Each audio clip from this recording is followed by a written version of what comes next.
Hello everyone. Once again I welcome you all to our channel that is IS Point and this is our daily current affairs quiz जहाँ पर हम daily basis पर most important 10 current affairs को detail में discuss करते हैं। तो friends, अगर आप किसी भी स्टेट PCS एग्ज़ाम की या फिर UPSC की प्रिपरेशन कर रहे हैं तो आप हमारे चैनल को सब्सक्राइब कर सकते हैं। यहाँ पर बेसिकली हम आपको सिखाएंगे कि किस तरह से आपको करंट अफेयर्स के क्वेश्चंस में अपनी अप्रोच रखनी है, कैसे हर स्टेटमेंट को प्रॉपर्ली एनालाइज करते हुए आपको करेक्ट आंसर तक पहुँचना है। तो बेसिकली यहाँ पर हम एनालिसिस करते हैं डेली बेसिस पर 10 मोस्ट इंपॉर्टेंट करंट अफेयर्स का। So now let's start with today's quiz and देखते हैं कि आज के हमारे मोस्ट इंपॉर्टेंट 10 करंट अफेयर्स कौन से हैं। Also if you are new to this channel तो प्लीज़ आप सेट नंबर 1 से स्टार्ट करिएगा। अब तक हमने इसमें 14 to 15 सेट्स ऑलरेडी कंप्लीट कर लिए हैं। So let's get started. The very first question is consider the following statements regarding the Shindo scale used by the Japan meteorological agency. तो शिंडो स्केल के बारे में यहाँ पर 3 स्टेटमेंट्स हैं and we have to check कि इसमें से कौन कौन से सही हैं। ठीक है, सबसे पहले व्हाट इज़ दिस शिंडो स्केल। तो ये सीस्मिक इंटेंसिटी को मेज़र करता है based on ground shaking in the country Japan and इसकी जो रेंज है वो 0 से लेके 7 तक है और यहाँ पर आपको सब डिवीजन्स मिल जाएंगे such as lower 5 and upper 6 करके। ठीक है, तो ये जो स्केल है ये बेसिकली हेल्प करता है आपको ये एग्जामिन करने में कि लोकल डैमेज कितना हुआ है एंड ह्यूमन परसेप्शन का व्यू बताता है ड्यूरिंग द अर्थक्वेक्स। ठीक है, तो लेट्स चेक यहाँ पर स्टेटमेंट्स कौन कौन से हैं। The first one is unlike the moment magnitude scale it measures the strength of ground motion at a specific location. तो यहाँ पर क्या ये जो स्केल है शिंडो स्केल ये ग्राउंड मोशन की स्ट्रेंथ बताता है किसी स्पेसिफिक पॉइंट पर। तो ये स्टेटमेंट यहाँ पर बिल्कुल सही है क्योंकि जो मैग्नीट्यूड है it measures the total energy released और जबकि जो शिंडो स्केल है ये आपका मेज़र करता है लोकलाइज्ड ग्राउंड शेकिंग को। ठीक है, एंड यहाँ पर जो हम बात कर रहे हैं मैग्नीट्यूड टर्म की, व्हाट इज़ दिस। तो मैग्नीट्यूड ये बताता है कि टोटल एनर्जी कितनी रिलीज़ हुई है किसी भी अर्थक्वेक में।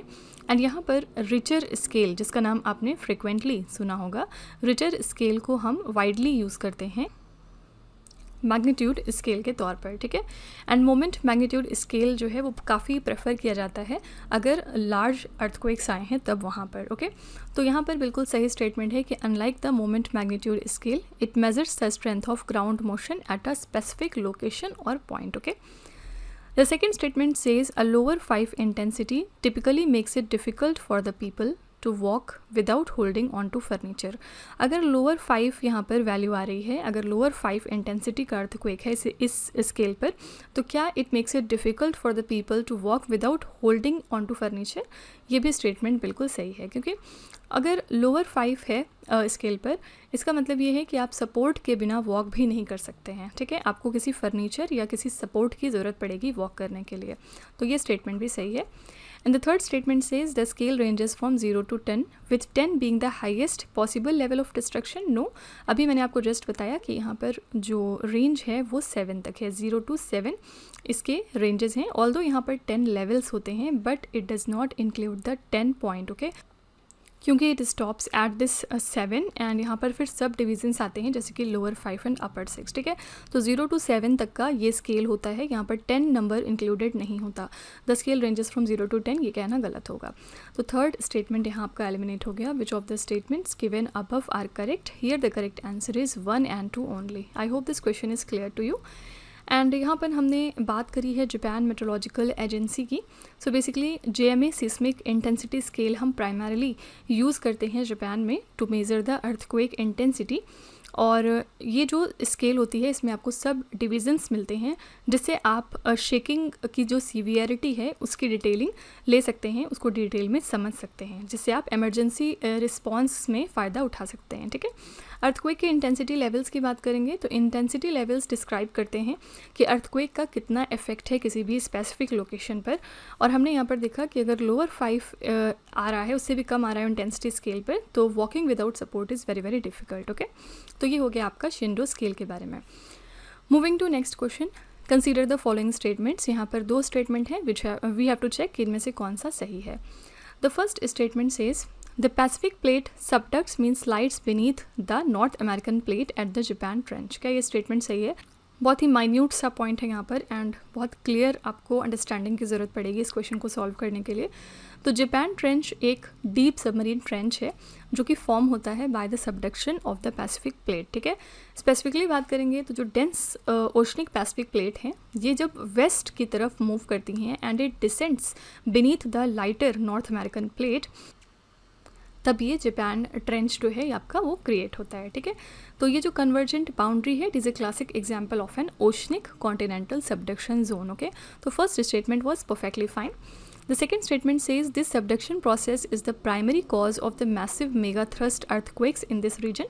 तो क्योंकि पैसिफिक प्लेट स्लाइड्स होती हैं इनटू द मैंटल जिससे कि इमेंस फ्रिक्शन यहाँ पर क्रिएट होता है, प्रेशर भी एट द कॉन्टैक्ट इंटरफेस, जिसको आप किस टर्म से जानते हैं, it is known as mega thrust zone, ठीक है।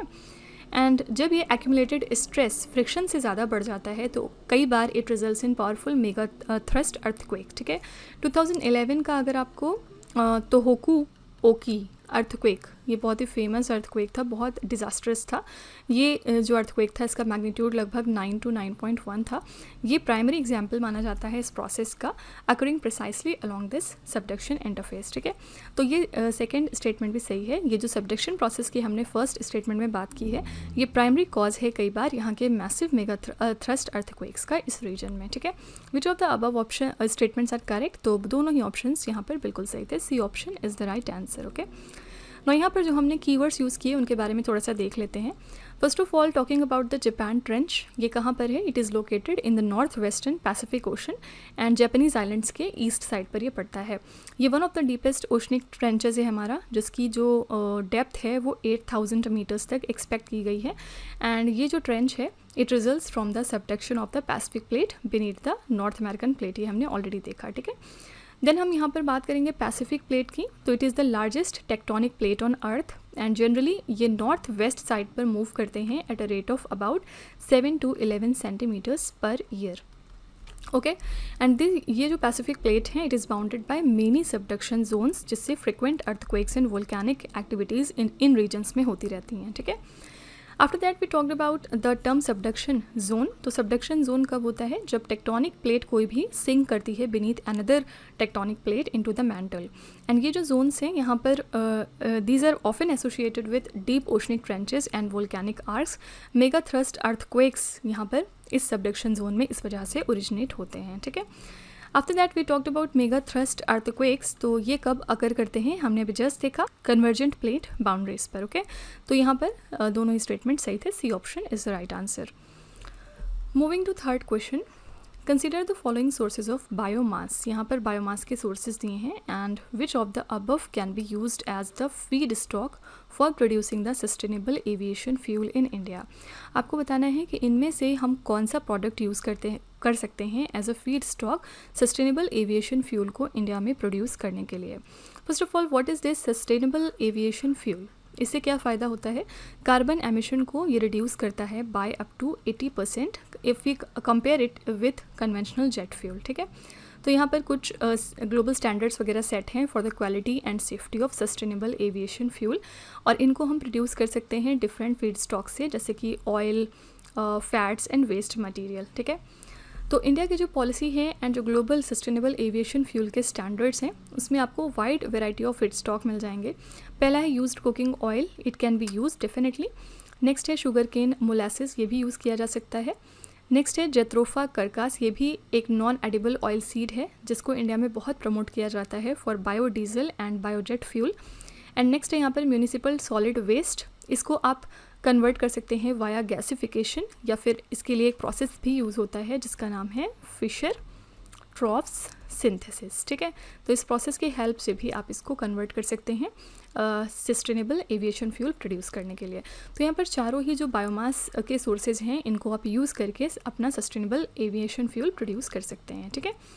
यहाँ पर हमने बात करी यूज्ड कुकिंग ऑयल की, तो बेसिकली ये जो ऑयल है आप इसको रिसाइकल करते हैं बायोडीजल एंड बायोजेट फ्यूल को प्रोड्यूस करने के लिए through a process named as HEFA process, ठीक है। एंड यूको को अगर आप कलेक्ट और रिसाइकल करते हैं तो डेफिनेटली इससे इन्वायरमेंटल पोल्यूशन भी रिड्यूस होता है एंड लैंडफिल वेस्ट भी काफ़ी हद तक इससे डिक्रीज़ होता है। मेनली इसमें आपको फ्री फैटी एसिड्स मिलते हैं जो कि कहाँ से आते हैं, कुकिंग प्रोसेसेस से, ठीक है।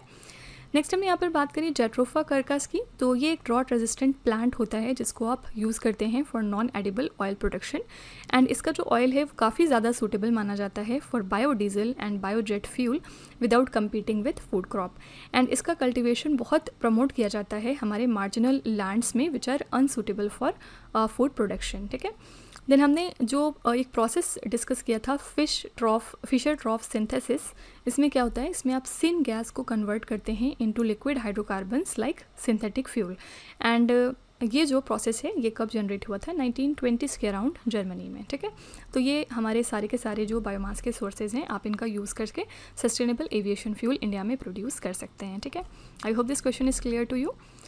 Moving to question number 4, consider the following categories of biofuels under India's national policy on biofuels. यहाँ पर कुछ बायोफ्यूल्स की कैटेगरीज दी हुई हैं।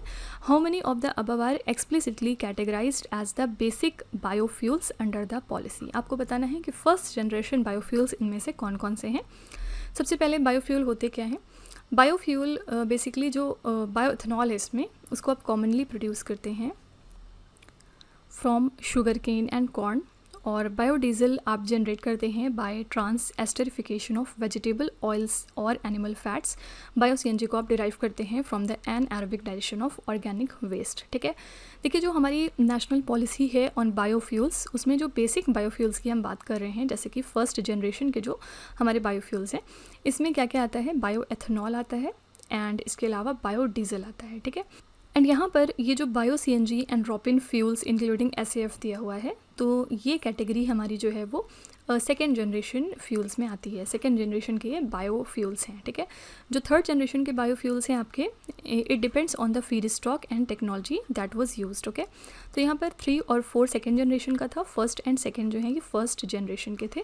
आपको बताना है कि बेसिक बायोफ्यूल्स यानी फर्स्ट जनरेशन के इसमें से बायोफ्यूल्स कौन से हैं, तो आंसर जाएगा 1 and 2। ठीक है, only 2 B option here is the right answer. Okay, I hope this question is clear to you. And यहाँ पर फर्स्ट जनरेशन बायोफ्यूल्स की बात करेंगे, तो ये जो आपके फर्स्ट जनरेशन के बायोफ्यूल्स हैं, आप इनको फूड क्रॉप से प्रोड्यूस करते हैं, जैसे कि कॉर्न एंड शुगर केन हो गया। ये कम्पीट करते हैं विथ फूड सप्लाई, एंड कई बार ये फूड प्राइसेस को भी इफेक्ट करते हैं। 1G बायोफ्यूल्स एमिट करते हैं बहुत ही कम greenhouse gas than fossil fuels, लेकिन हाँ ये एडवांस्ड बायोफ्यूल से कम जो है वो ग्रीन हाउस गैस प्रोड्यूस करते हैं। ठीक है, now if you talk about second and third generation biofuels, तो जो आपके 2G बायोफ्यूल्स हैं, यहाँ पर आप नॉन फूड बायोमास का यूज़ करते हैं लाइक एग्रीकल्चरल रेसिड्यू। ठीक है, एंड 3G बायोफ्यूल्स की बात करेंगे तो these are produced from algae और other microorganisms. Drop in fuels की यहाँ पर बात करेंगे तो they are chemically similar to fossil fuels, and इनको आप रिप्लेस भी कर सकते हैं फॉसिल फ्यूल के साथ डायरेक्टली। ठीक है, नेक्स्ट यहाँ पर बात कर लेते हैं बायो सीएनजी की। तो बायो सीएनजी एक रिन्यूएबल सब्सटीट्यूट है हमारी नेचुरल गैस के लिए। इससे आप मीथेन एमिशन को रिड्यूस करते हैं from organic waste. Okay, CNG engines के जो व्हीकल्स होते हैं उसमें आप इसका इस्तेमाल करते हैं। तो here first and second were of first generation biofuels, and third and fourth were second generation biofuels. तो यहाँ पर करेक्ट आंसर है B option, only 2। Moving to fifth question, consider the following alcohols. Which of the above can be used as a starting point for the alcohol to jet conversion process? आपको बताना है कि इनमें से हम कौन से अल्कोहल को इस्तेमाल कर सकते हैं as a starting point for the alcohol to jet conversion process. तो यहाँ पर अगर हम बात करेंगे alcohol to jet conversion process की, तो यहाँ पर ethanol and isobutanol they are the most common feedstocks for this purpose. लेकिन हाँ, मेथनॉल को भी आप कन्वर्ट कर सकते हैं into the jet fuel via similar methanol to jet technology. ठीक है, तो इसी के साथ ये तीनों ही अल्कोहल्स जो यहाँ पर दिए हैं they are suitable for starting points for if you want to produce jet fuel. Although यहाँ पर जो टेक्नोलॉजी है वो डिफरेंट हो सकती है। ठीक है, तो यहाँ पर करेक्ट आंसर हो जाएगा डी ऑप्शन 1, 2 and 3। ओके, देखिए जो आपका एथेनॉल है ना, ethanol is commonly produced by fermenting sugars from crops जैसे कि corn and sugarcane. Isobutanol की बात करेंगे तो इनका हाई एनर्जी डेंसिटी होता है दैन एथेनॉल, इससे ये बेटर फ्यूल एडिटिव माना जाता है। मेथनॉल की बात करेंगे तो it is primarily produced from natural gas, या फिर आप इसको बायोमास से भी प्रोड्यूस कर सकते हैं वाया द सिंथेसिस गैस। ठीक है, देन हमने यहाँ पर बात करी थी कि मेथनॉल को हम methanol to jet fuel technology से कन्वर्ट कर सकते हैं। तो मेथनॉल टू जेट टेक्नोलॉजी जो है, असल में आप इसमें मेथनॉल को कन्वर्ट करते हैं into synthetic jet fuel through catalytic chemical process, and ये पार्ट है हमारे ब्रॉडर एफर्ट्स का जिसमें हम सस्टेनेबल एविएशन फ्यूल्स क्रिएट करने की कोशिश कर रहे हैं।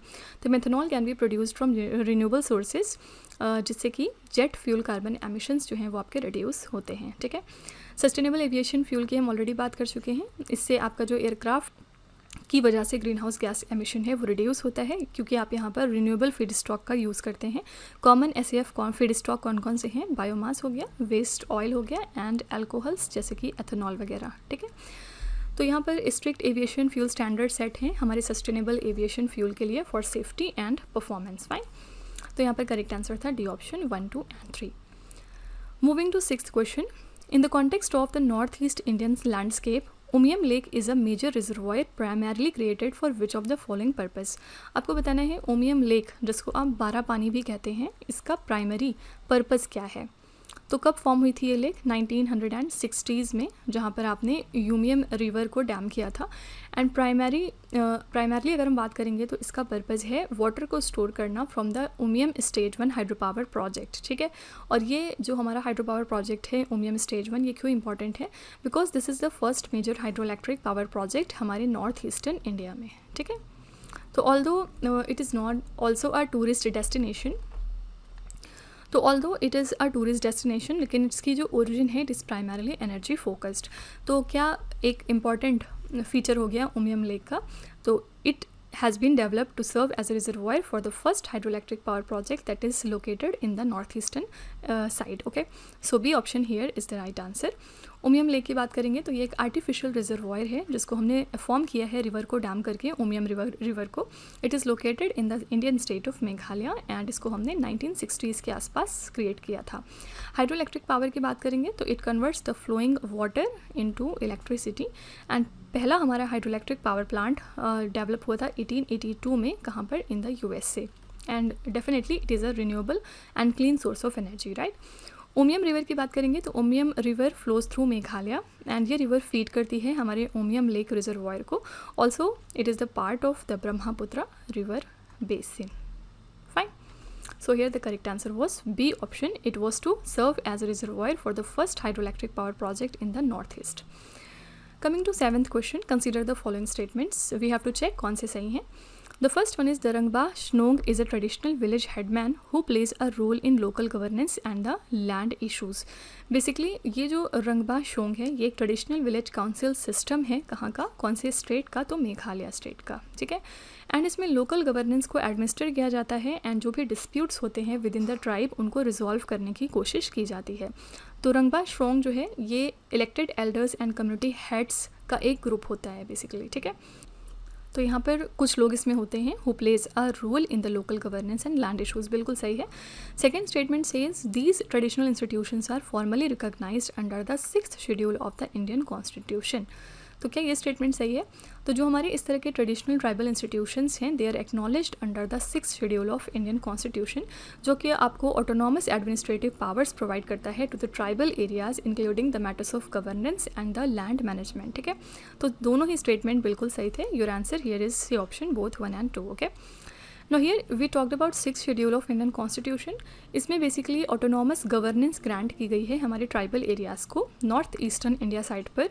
मेनली कौन से स्टेट्स पर ये एप्लीकेबल है? तो असम, मेघालय, त्रिपुरा एंड मिजोरम। ठीक है, ऑटोनॉमस डिस्ट्रिक्ट काउंसिल यहाँ पर एडमिनिस्टर करते हैं लॉ, लैंड एंड रिसोर्सेज को under this schedule. Fine, and tribal autonomous councils की बात करेंगे तो they manage the affairs in tribal regions under the 6th schedule.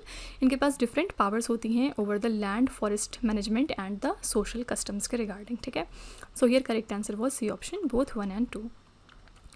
Coming to 8th question, which of the following physical features are associated with the Meghalaya Plateau, Shillong Plateau? आपको बताना है इनमें से कौन कौन सी फीचर रिलेटेड है Meghalaya plateau के साथ में।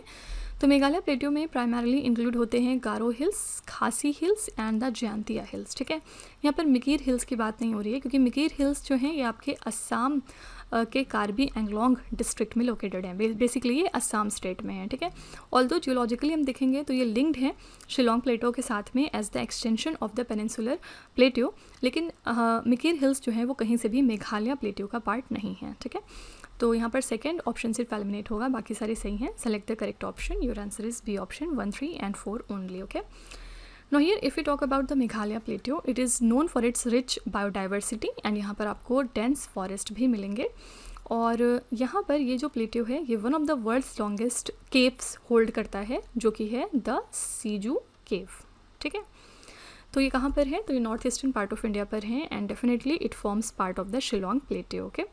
एंड गारो हिल्स की यहाँ पर हम बात करेंगे तो Garo hills are inhabited by the Garo tribe, जो कि यूज़ करते हैं गारो language.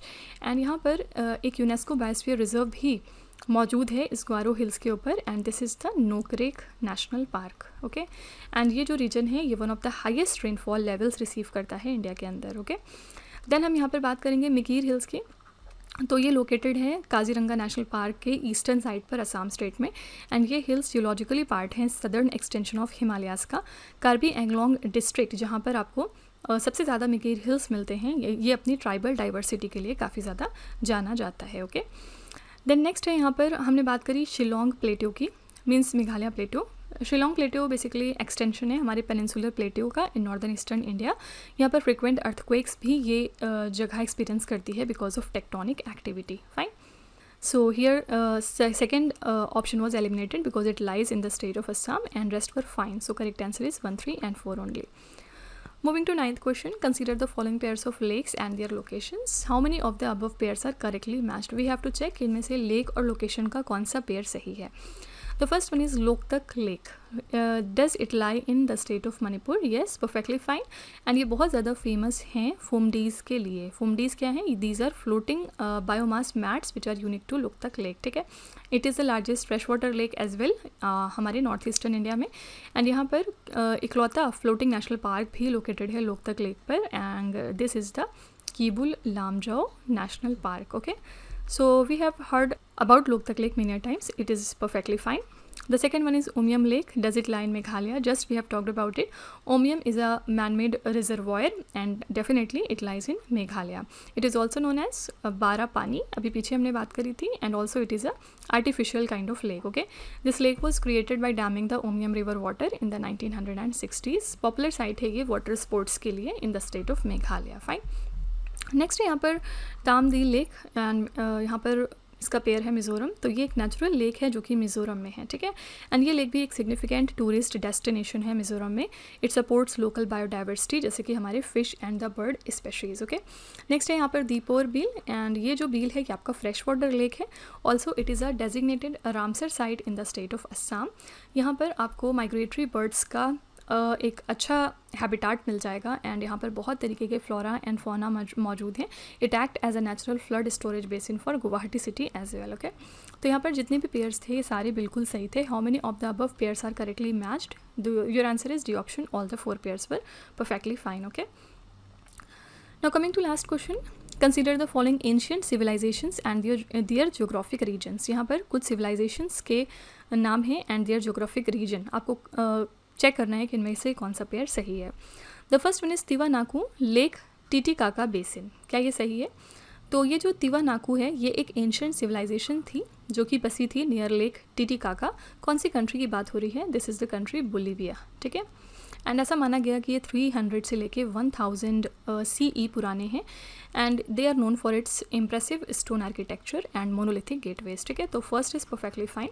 Second is Inca Andean highlands. क्या ये सही है? इंका एम्पायर लार्जेस्ट एम्पायर है हमारे प्री कोलम्बियन अमेरिका की एंड इनकी कैपिटल क्या थी? इनकी कैपिटल थी यहाँ पर कुस्को which is located in modern day Peru country. है ओके. एंड दे यूज़ करते थे एंड इनका यूज़ करते थे एक तरह का क्विपू सिस्टम किस पर्पज़ के लिए? For record keeping using the noted strings. ठीक है. तो ये भी बिल्कुल सही है. The third one here is Maya and the pair given is Alps mountain. तो ये जो माया सिविलाइजेशन है इन्होंने एडवांस राइटिंग को डेवलप किया था एंड इन्होंने बहुत बड़ी बड़ी सिटीज़ भी डेवलप की हैं सच एज तिकाल एंड ट्रीजेन. ओके. बट ये गलत है क्योंकि माया जो सिविलाइजेशन है it is located in Yucatan peninsula and Central America. ठीक है. तो एल्प्स माउंटेन्स के साथ इसका कोई रिलेशन नहीं है. And the fourth one is Aztec Valley of Mexico. Aztec civilisation Valley of Mexico में मिलता है एंड यहाँ पर जो एस्टेक्स थे ये ह्यूमन सेक्रीफाइस को बहुत ज़्यादा प्रैक्टिस करते थे as part of their religious ritual, ठीक है। तो यहाँ पर ये भी पेयर सही है, सिर्फ थर्ड वाला गलत था क्योंकि जो माया यहाँ पर सिविलाइजेशन है, माया सिविलाइजेशन आपको ज़्यादातर मिलेगी युकातान पेनिनसुला में, युकातान पेनिनसुला, या फिर आपको सेंट्रल अमेरिका में ये मिलेंगे, ओके। तो it has nothing to do with Alps mountain.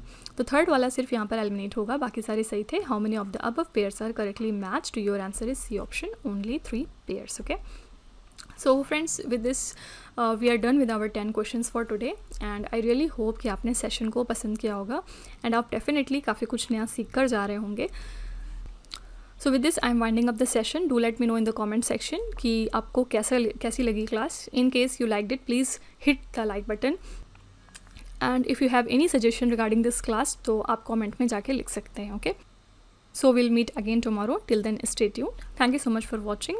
Also, don't forget to like, share and subscribe our channel.